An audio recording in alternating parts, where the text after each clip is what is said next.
You're listening to Whoa! Potluck.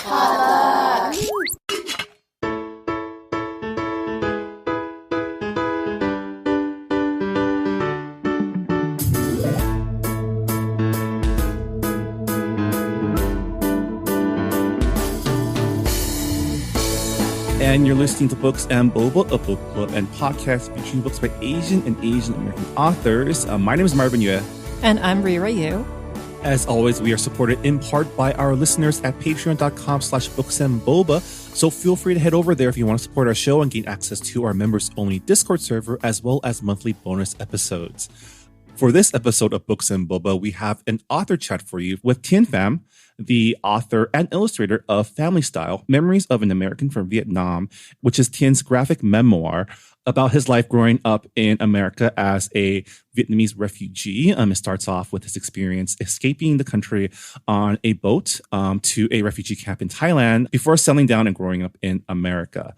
And as the title suggests, the chapters revolve around specific dishes and tastes that he remembers that trigger specific memories. Thien was a former illustrator for Eater SF, so he's very experienced in drawing food, and there's a lot of really great food stuff in this book as well. Yeah, so don't read this book while you're hungry because you will be hungering for some pretty yummy Vietnamese food. Yeah, we had a great chat with Thien about his background as an artist and how he was part of like one of the OG cohorts in the realm of Asian American graphic novel artists that includes Jinglun Yang, who also has a cameo in this book as well. So, please enjoy our conversation with Thien Pham.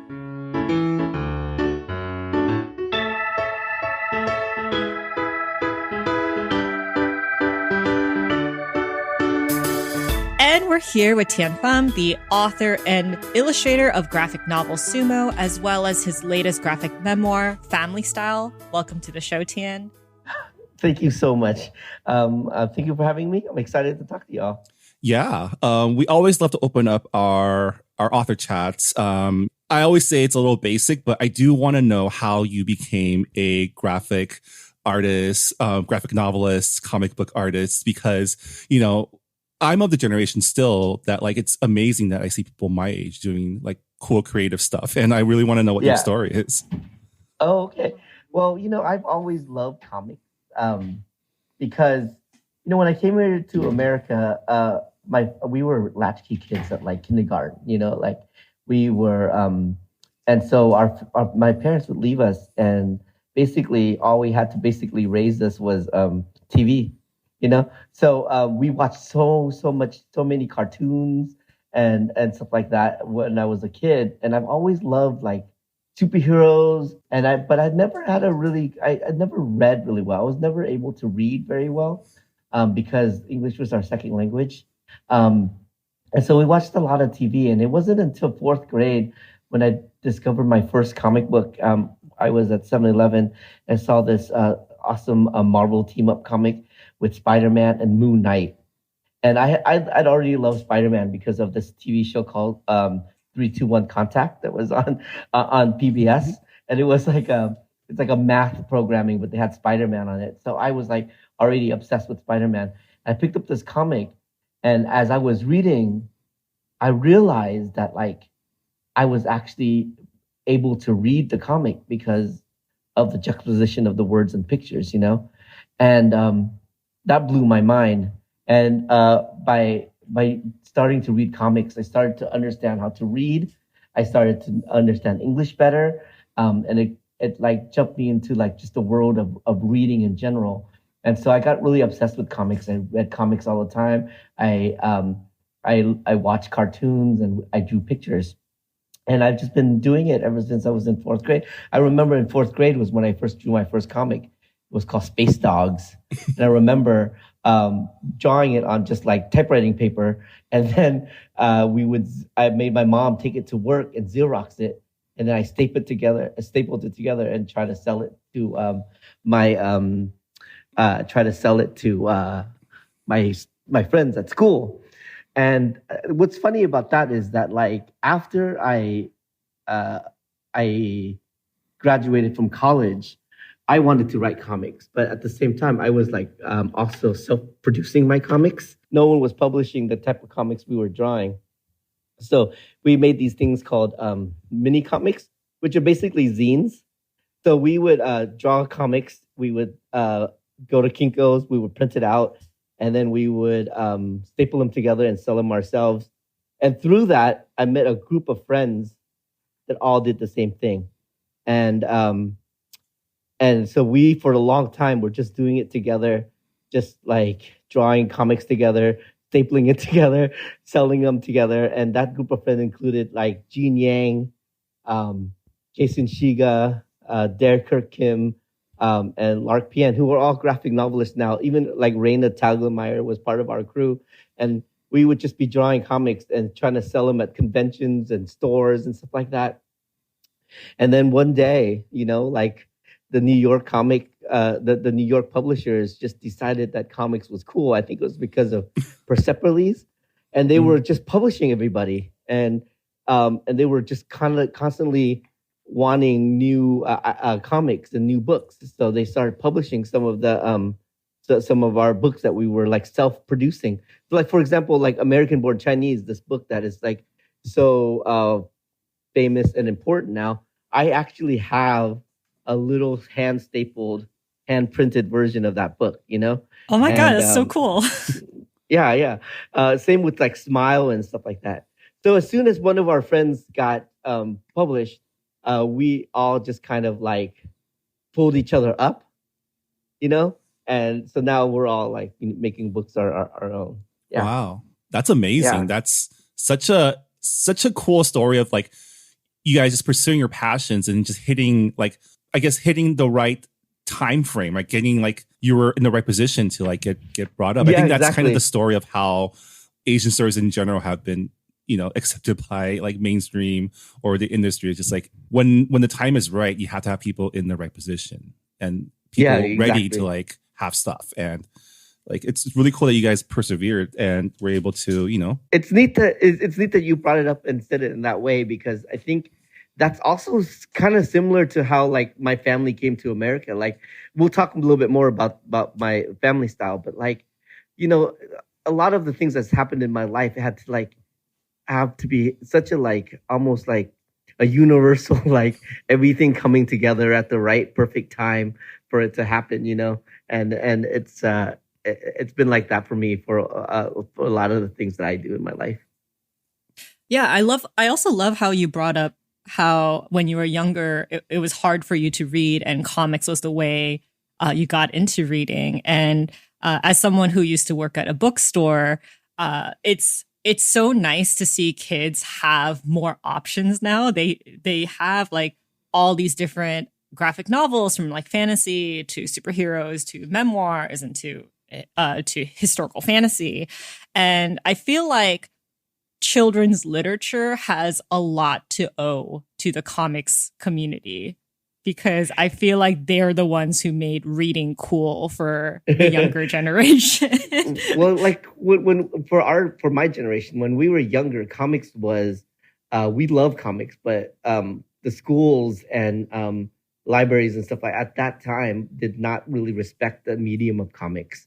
You were discouraged to reading comics, like because they wanted you to read like these chapter books that had like were about all these different things, but like reading about superheroes and stuff like that, which were the only type of comics you had at the time, was pretty discouraged. And even when I went to art school in the early 2000s, drawing comics was also very discouraged. Like they wanted you to draw like the masters or like illustrators, but they didn't really. Comics was not a medium that people really respected. And I feel like now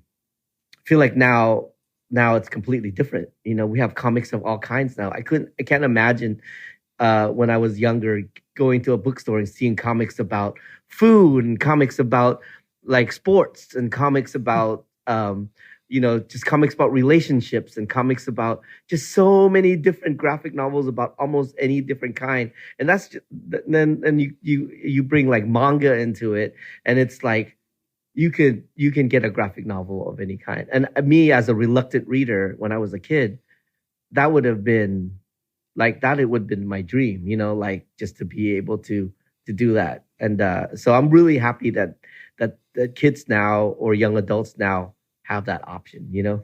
Yeah. It reminds me of I read a lot of manga growing up too, but it was during a time when there weren't a lot of works translated in English. So I had to read them in Yeah. Chinese. I had to get them from the Chinese Oh, yeah. bookstore. And so it was a way for me to work on my Chinese my Chinese literacy. Yeah.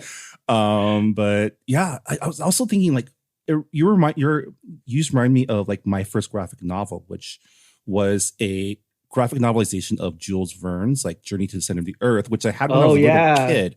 And I just realized now how progressive that must have been to have a comic book version of this. It's still the only, I've never read any Jules Verne. I've only read his work adapted in the comics. But it did work. That's awesome, because I remember there used to be, when I was really into comics, there used to be a comic series called Classics Collected or Classics Illustrated. And it would be classic novels that had been adapted into comic form. And I remember using a few of those for book reports in school. You didn't really want to read this entire book, but I definitely remember that comic that comic that you were talking about. It's great. Yeah, so you mentioned Gene Yang earlier as part of your original comics group, and your shirt has Gene on it. I mean, our listeners can't see it because they're listening, but I also heard that you guys taught at the same school. You guys are both educators. Yeah, it was funny because I met Gene, in that group of us that all do comics. And when I met Gene, I was right out of college. I was full of hubris, and I was I really just was kind of just insufferable. I was kind of stuck up and everything. But he really seeing him really humbled me, because I really thought I was this amazing cartoonist just coming out of at 20. At 25 years old or whatever. And I looked at his stuff and I was like, oh, okay, I got a lot to learn. And I remember one time he was like, hey, do you want to have a teaching job? Because I teach at a high school. I'm a computer science teacher at this high school. Would you like to they have a computer arts teacher job opening up. Do you want to do it? And again, I was just out of art school. So I was like, oh, okay, I'll do this job, but then as soon as my art career takes off, I'm just gonna do it just for the money. And then I started doing it, and oh my God, I fell in love with this job. It is such an amazing, teaching.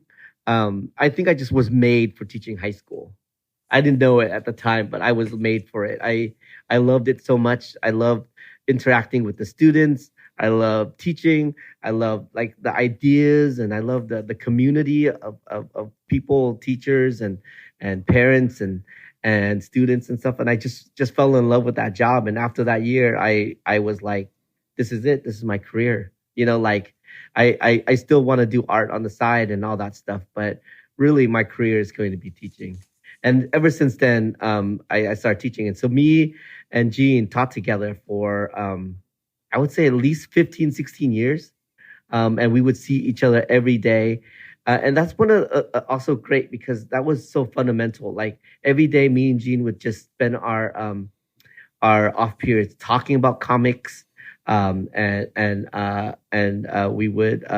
we actually did a comic together while working together as well. We did this comic called Level Up, which also came out from First Second. It's an amazing book, but we did it together as we were working. And it was such a weird experience, because if you usually work freelance drawing comics with someone, you can be when they ask you, hey, did you finish that page? You can be like, oh yeah, of course I finished it, and then just be like, oh, I did finish it. And but me and Gene had to see each other every day, I couldn't escape him. He would just be like, Tim, did you finish that page? And I'd be like, yes. And he's like, can I see it? And I'm like, oh no. So that working together like it was weird because we were working together as colleagues as teaching, and then we were also working together as colleagues in like making one book together. So it was such a weird time. But yeah, my time working with Gene was great. But I'm still a teacher now, and I just love the position. I love that job. I just realized that Gene makes a cameo in your book. I didn't realize that was Yeah. him. In Oh my the gosh, chapter. Marvin. Yeah, he also I make a cameo in his book as well, and it's the same people because Gene did an amazing book called Dragon Hoops, which is a story of that high school that we teach at, the basketball team at that high school, and in that comic, I make an appearance, and so does my friend Brianna and our friend Annette, and to kind of pay him back, I took all those people and I put them in my book as well, and so our editors call it the first second extended universe. Oh my we keep gosh, having I this, love it. we keep having each other in our books, and so that's what I want to do. I want to constantly just put. I think my goal is to put Gene in all my books from now on. Yeah, it's a good goal. He is an icon. So I know that in between like writing graphic novels and also like teaching, you did freelance work for magazines and like eatery publications. So food has always been like your thing in creating. I love eating. I've always loved eating so much, but I never really got into eating until my adult life when my girlfriend at the time, and now then she became my ex-wife, the wife and then ex-wife, but we're really close. Her name is Lark Thien, and we're still really good friends. But she took me to a restaurant, and like for up until then, like my favorite place, I thought I was a fancy food eater, but like, the fanciest place I've been to was like Chili's, but she took me to like a fine dining restaurant, and I was like, oh my gosh, I just had never understood the power of food until then. And then I realized how much food meant to me. And and then I when I had the opportunity, there was this magazine called East Bay Express, and it was like a weekly magazine that was published in Oakland. I talked to an editor there, and he was like, "Do you have any ideas for a weekly comic strip?" And I said, "I do. I have an idea. How about a comic strip where you pay me to go eat places, and then I'll write about it, and I'll draw a comic strip about it?" And he's like, "All right, let's do it." So for a long time, for I would say about like at least 10 years, I did a comic strip called I Like Eating. And it's basically a 6-panel comic strip. I would go to a restaurant and I would I'm going to put this in quotes, review it, because I don't really know that much about food. So my reviews were just like, I like the cheese. It's good. that kind of review. And so since then, I've always kind of been involved in restaurants and foods. And through that, I've met my friend Luke, who's an editor he was an editor at East Bay Express, and then he was the food editor for Eater SF, and he was the food editor now for KQED. And I've basically just worked with him in doing lots of different kind of comics about food and about our relationship to food. And it's specifically like immigrants and ethnic foods. One of the favorite things that we've done, is we've done things where we would go to an enclave, basically an area in California or in the Bay Area that is has a lot of a certain ethnic food. Like say this Sunnyvale, there's a huge area that has tons of amazing Korean food. Or in San Jose, there's a place that has a lot of Afghani restaurants. And what we would do is we would just eat at 8 or 9 places in one day. And we would just eat at so many different places. And then we would I would draw a comic about it. And or Luke would write about it. And so eating and food and stuff like that has always been a huge part of my life and my work. So it was neat to be able to marry the two into this graphic novel. Yeah. Food definitely plays a big part in your graphic novel. They're actually the themes that you base your chapters around. Can you tell us a little bit about what led you to want to write a graphic memoir about your life in America?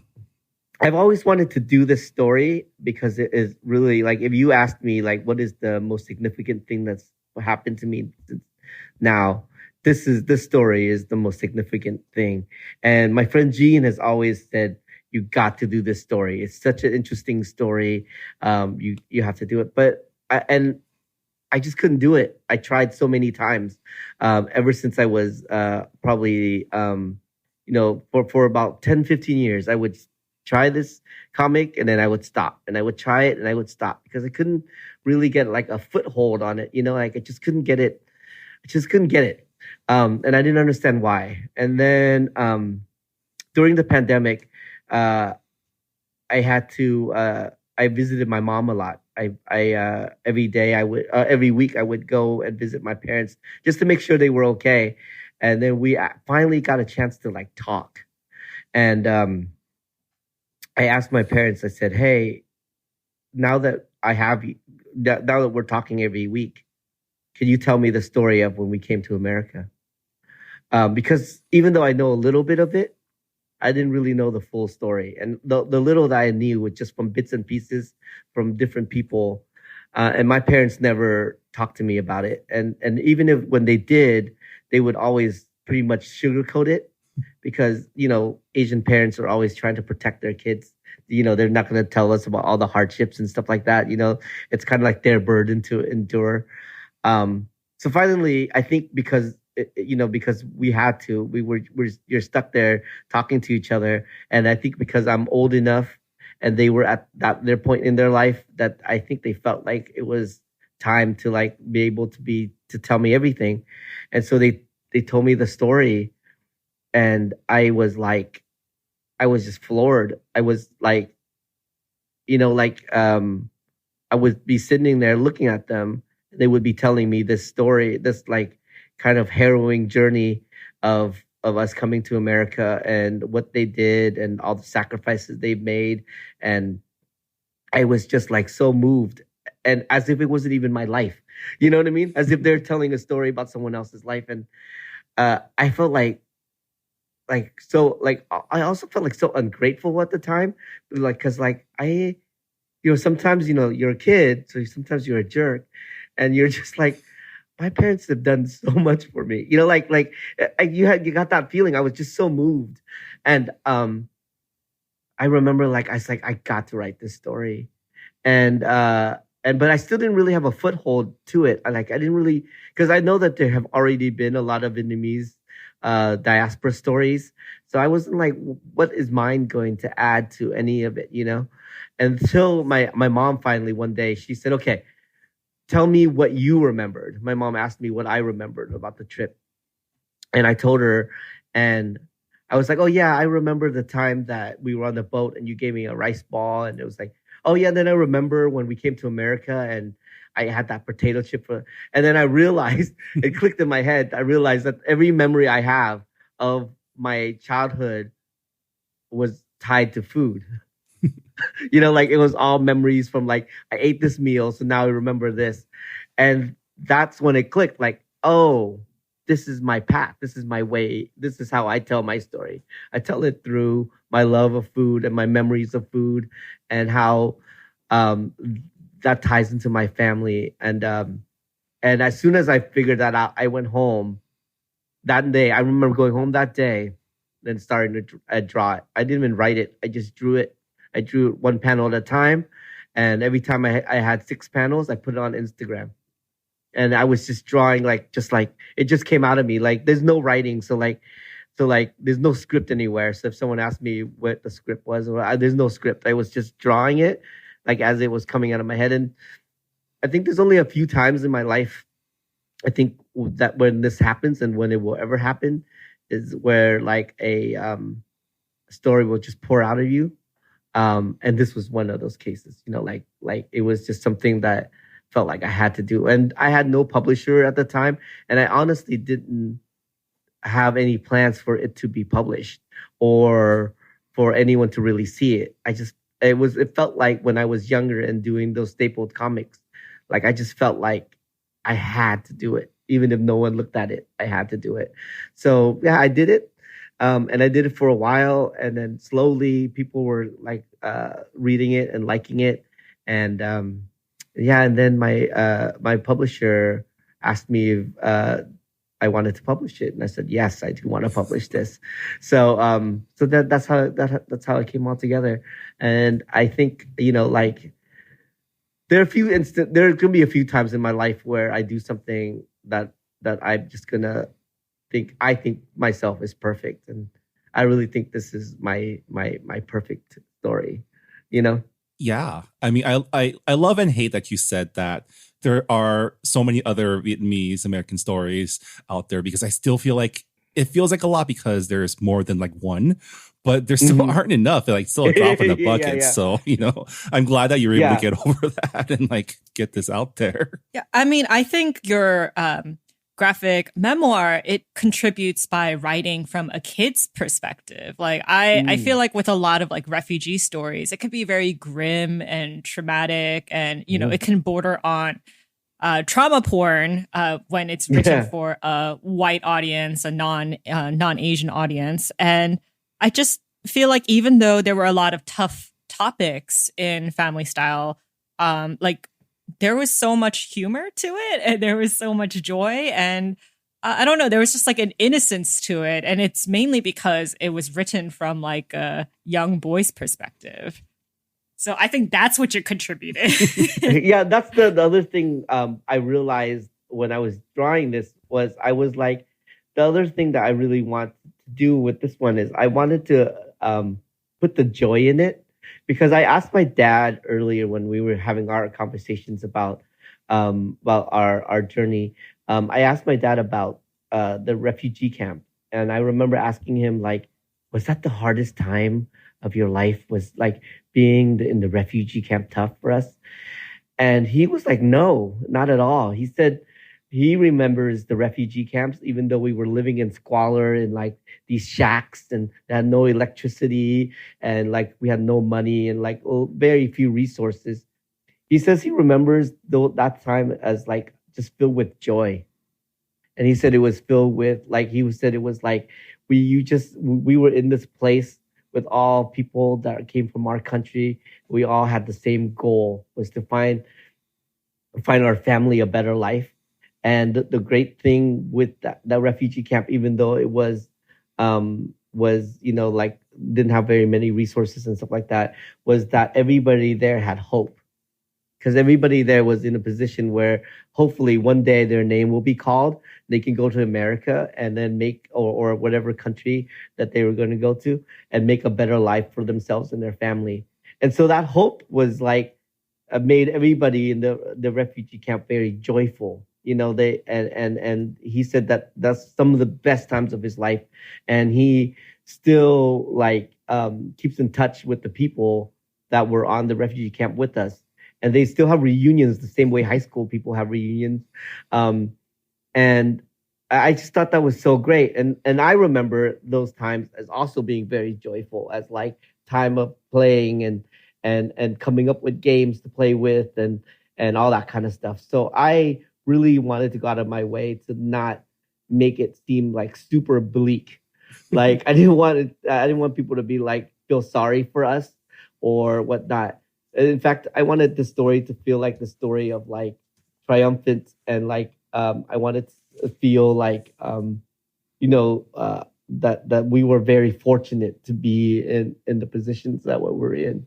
So that was one of the things I really wanted to inject in it, Yeah, a theme that occurs again and again in your story is the kindness of strangers, right? People who have no personal relationship to you, but help you nonetheless. And that includes like the character or the guy, Russ, who I guess, was he your sponsor? Was he the guy that brought you to the States? So it was interesting because so one of the reasons that we felt like we were able to go to the United States was because my aunt, my mom's sister, had come to America like previously on a student visa. So she was already in America and she was studying at the University of Michigan with a student visa. And while she was studying at the University of Michigan, she met and fell and she married an American person named Russ. And so when we came to America, they sponsored us to come to America. Or when they came to the refugee camp, they sponsored us to the refugee camp. And Russ, when it was time for us to come to America, my aunt was still in Michigan, finishing up her graduate degree, and Russ was in San Jose, working at Lockheed, and he actually was the one to take care of us when we first came. So Russ is my uncle, but he's an American, and we had never met him before, and he, like he was an integral part of my life, not just in that time, but later on in life. Russ would always be there. He was the one. He gave me a huge box of comics when I was just getting into comics. When I was having a hard time getting around, Russ bought me a bike. So yeah, I think one of my favorite things about how we came, or my story, is the building of communities.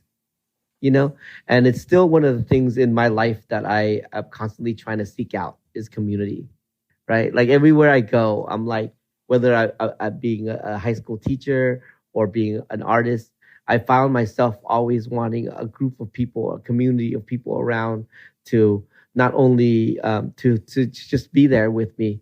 So when I found my community of friends doing graphic novels or comics, I found when I went to teach at high school, I have a community of friends in high school that really helps us. We have lunch together and really help us get through the day. So I've always loved community. And part of that is because when we came to America, we had these communities of people that were always helping each other out. And I find that is one of the most important things in my life.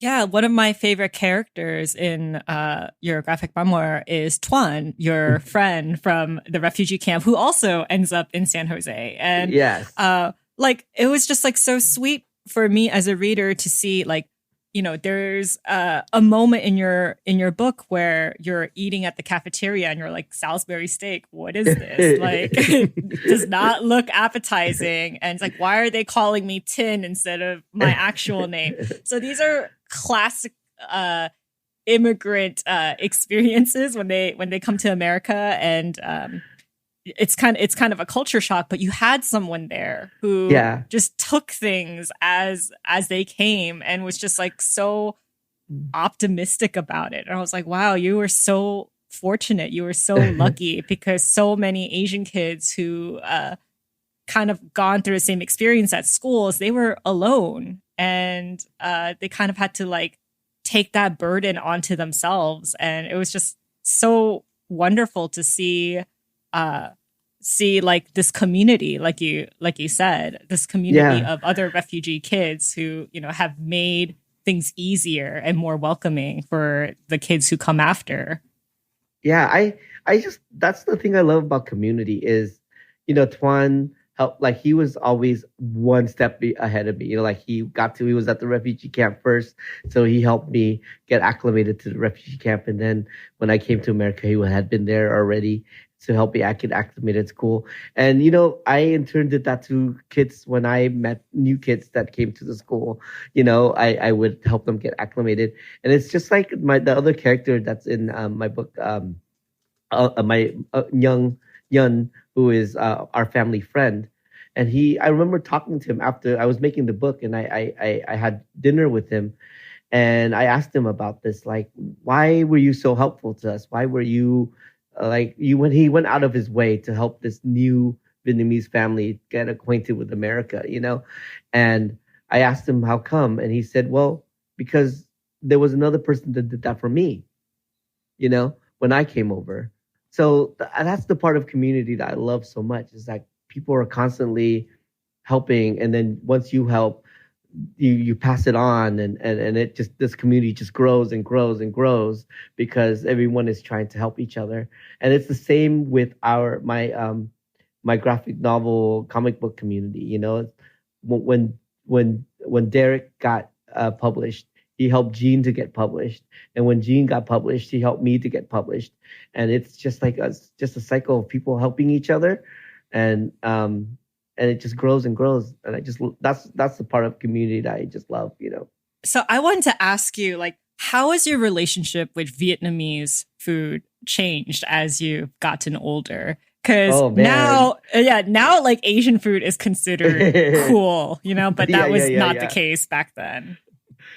My relationship with Vietnamese food is so interesting because I had this whole thing where, like, all my life I was eating Vietnamese food. You know, my family always took us to Vietnamese food, and then there was a point in during high school and junior high or whatever, when you were too cool, when you kind of rejected it.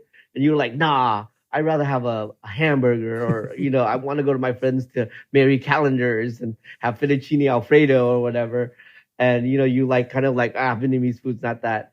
And then I think probably after college, I'm like, actually after college, when I became an adult, I said, Vietnamese food is all I want. Like, that's all I want to eat.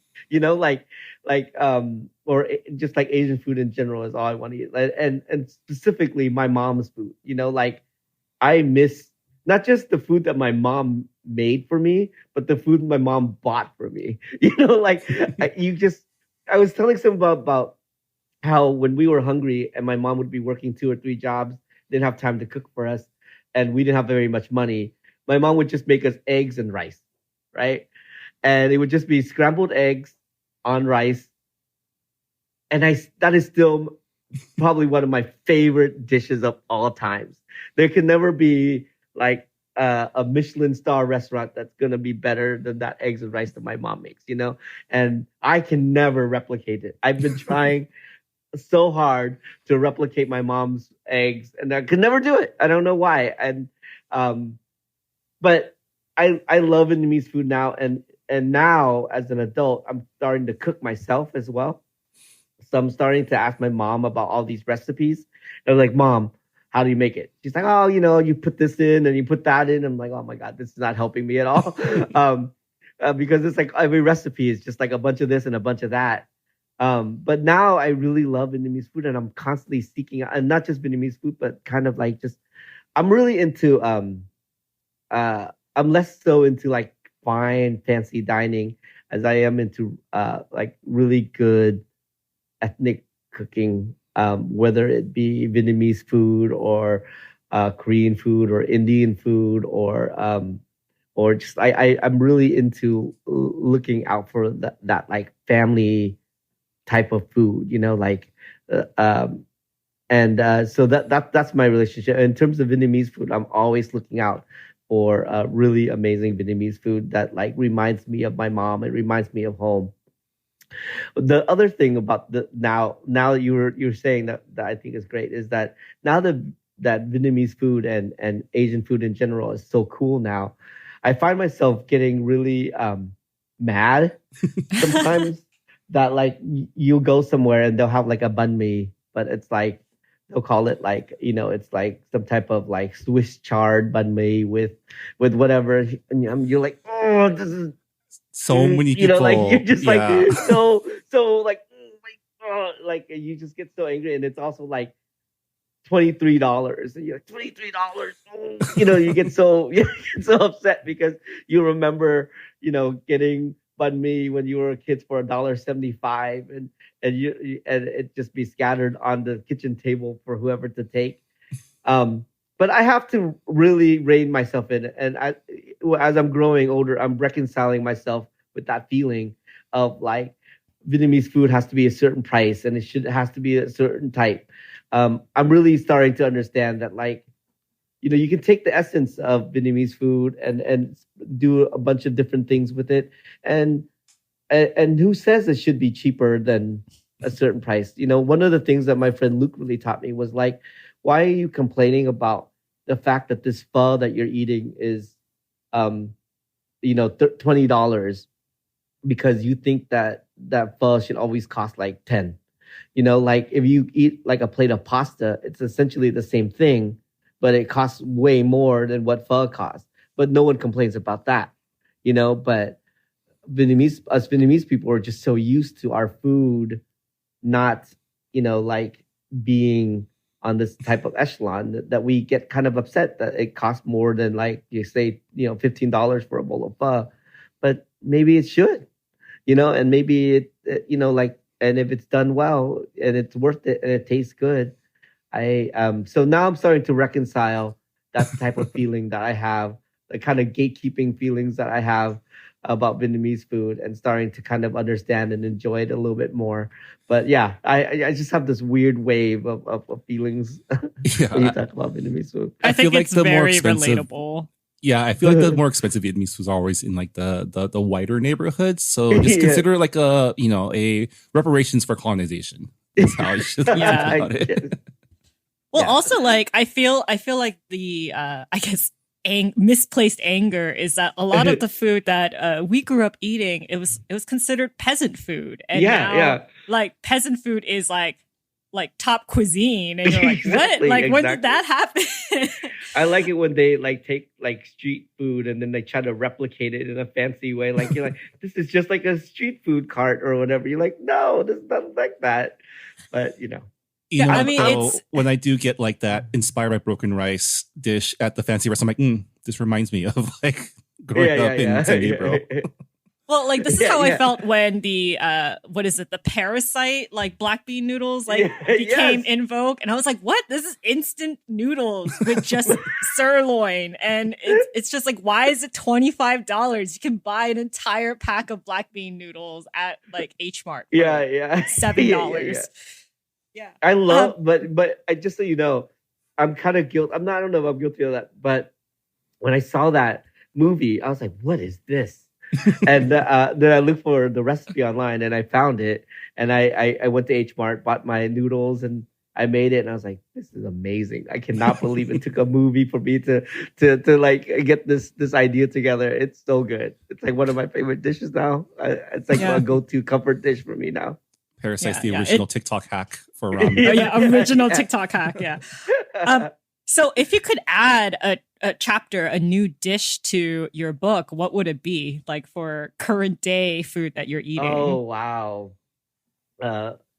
So that might be one of them, like I have been, let me see. I would definitely, in terms of Vietnamese food, I've been really getting into bun style, which is, and this was something that my mom used to make when I was younger too, but I'm really getting into it now. And it is basically a savory crepe, a Vietnamese savory crepe, and it's just like it's really crispy, and they fry it with they'll make it with like bean sprouts and pork and shrimp, and then you kind of roll it up in a lettuce wrap, and then you dip it in fish sauce and you eat it. Maybe just lettuce wraps in general. That's my new thing. And again, this is something that I've seen through eating with my my Korean friends, and eating at Korean restaurants. That's my jam.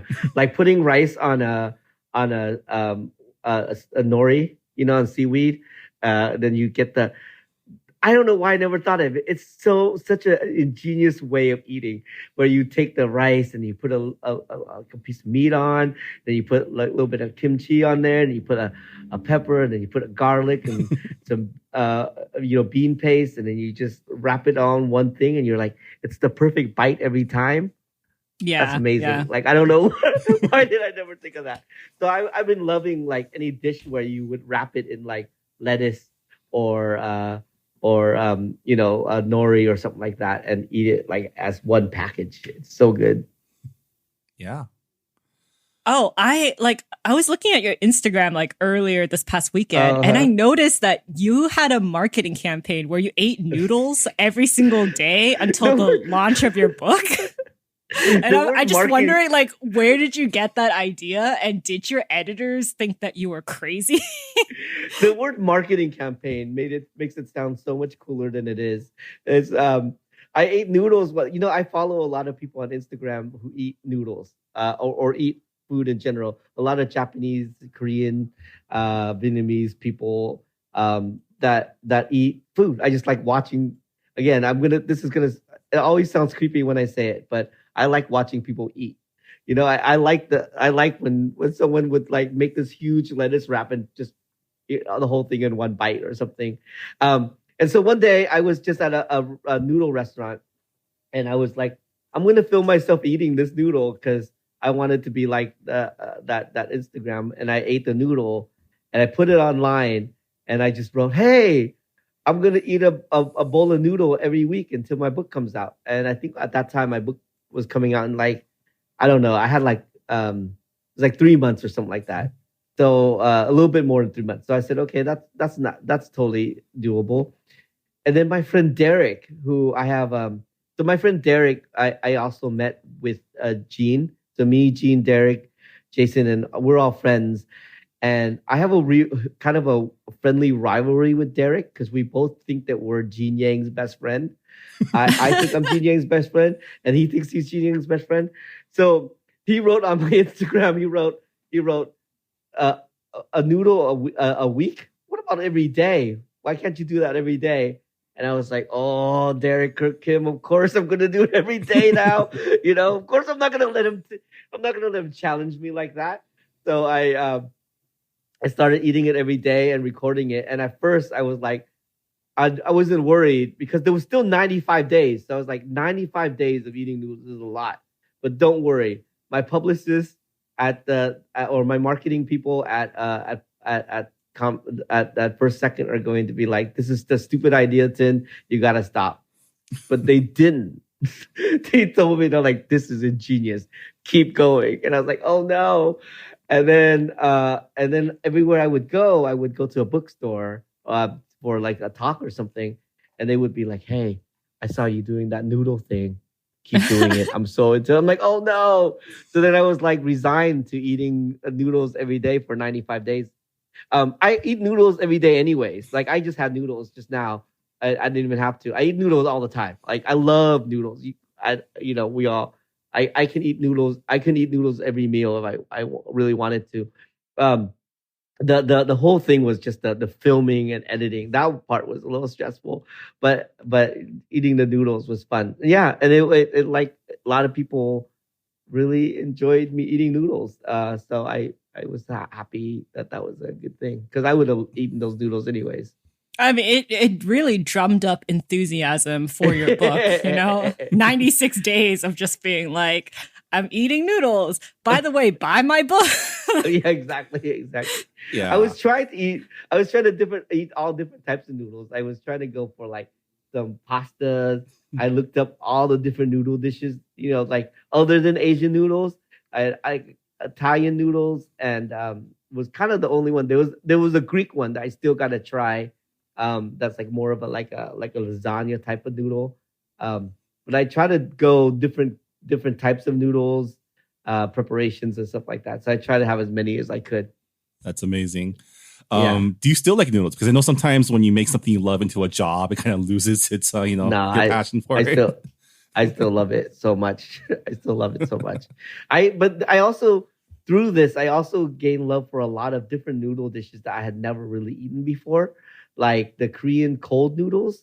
I'd never oh my really god, eaten naengmyeon! before. Oh my goodness, Oh they're god, like it's my favorite. So good. Like I don't know why I've never had it before. It is amazing, especially on a hot day. I had it and I was like, this is so good. How did it get so much flavor into this broth without the fat just congealing when it's cold? It was so good. I was floored. I was like, this is amazing. Yeah. So things like that, I still love it. So what did your family think after reading your book? Like, were they just like, did you get, it's like, I don't think you got the details right. Or were they just like, oh, you forgot to add this, or you got this detail wrong? My family they love it. My parents, like as Asian parents, when I told them that I was going to be an artist and that I was going to draw comics, they were like, okay, like they were at that point that I had beaten them down enough that they were like, you know what, do whatever. We were tired. Just do whatever. Try to be a contributing member to society. And so even though I have had comics published before and stuff, they were always kind of like, oh, it's okay. But now, since it's a comic about them, they love it. They also are like, when you hear stories from them, they'll like argue themselves. Like my dad will be like, that's not how it happened. It happened like this. And my mom will be like, no, you're wrong. This is how it happened. And so they themselves are like, not, perfect record keepers or anything like that. So when they were reading my books online, and they just love it, and I of course I portrayed them in because right now I'm just like, when I look at them now, I'm just like, these people are like heroes, so they really like it. But they didn't really think it was a big deal, even though the book was coming out. I had like some articles that I sent them and all these things. I sent them all these things trying to get them to think that I'm a big deal, but they were just like, oh, whatever. Until the other day, out of nowhere, the Vietnamese cable network, of course, that like Vietnamese only, like like Vietnamese people subscribe to news, had a little thing about me.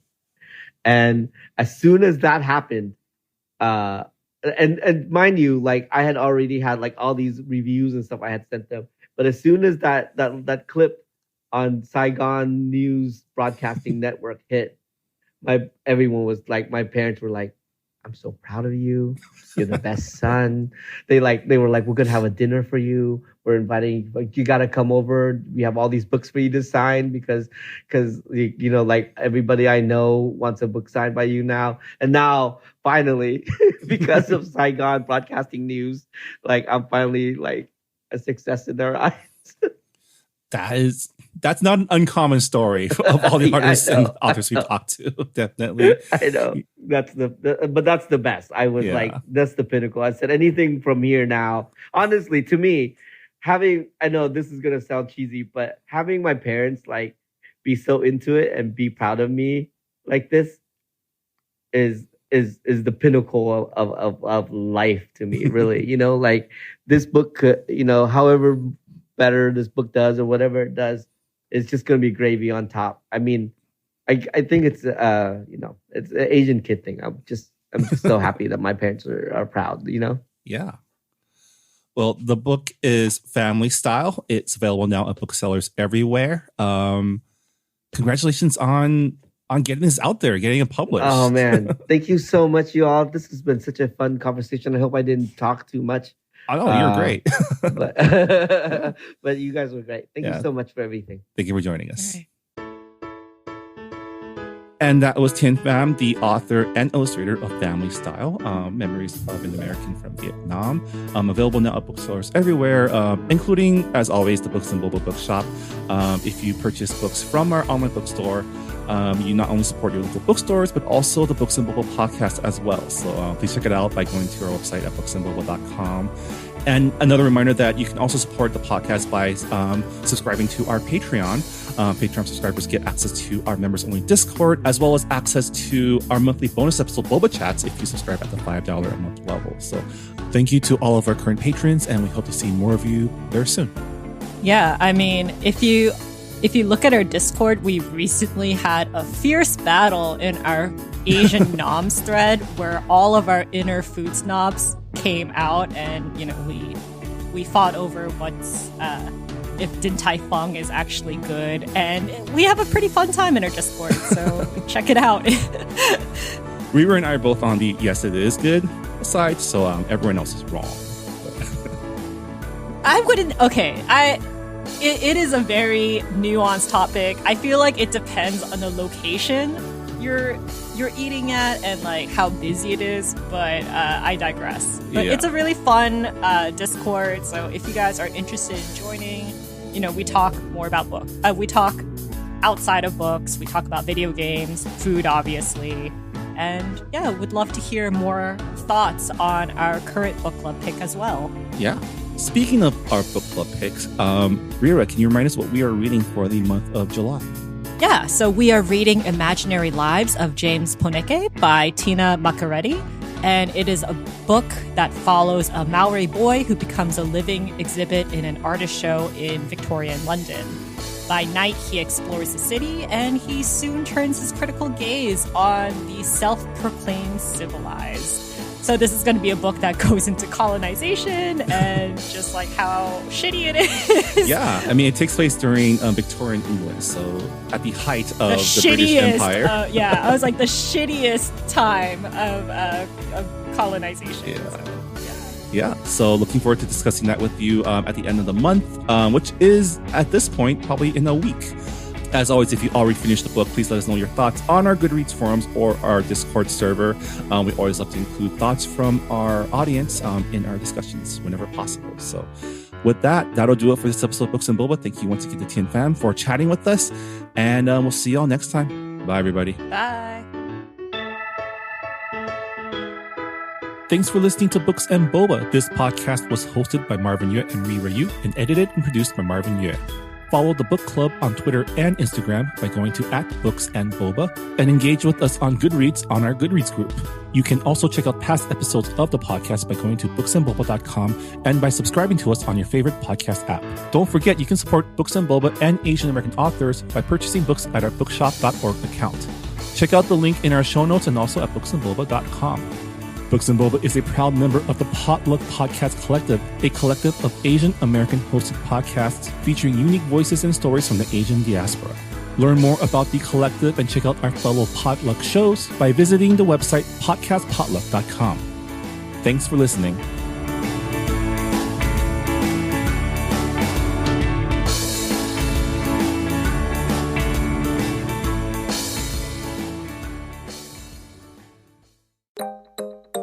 Hey, Sharon. Hey, Raman. How are folks still racist? I know, right? We're like 2 decades into the 21st century. Yeah, and second question, where's my jetpack? Well, I can't help you there, but have I got a podcast for you. Modern Minorities is a show where each week my longtime pal Raman and I uncover common and uncommon truths that we all need to hear for our majority brains and ears. Yeah, Sharon and I have spoken to doctors, lawyers, directors, climate activists, angry Asians, athletes, chefs, writers. Folks who are Black, brown, gay, straight, and everything in between. Past guests have included comedian Margaret Cho, Southern Poverty Law Center journalist Geraldine Mariba, comics creator Jean-Lun Yang, and many, many more. We've even talked about Ramadan, Black History Month, Kamala Khan, and Robin being queer. It's like we're trying to solve racism with the podcast. Challenge accepted. So check out Modern Minorities at modmypod.com or wherever you get your favorite podcasts. Remember, we're all modern minorities, but we're no one's model minority.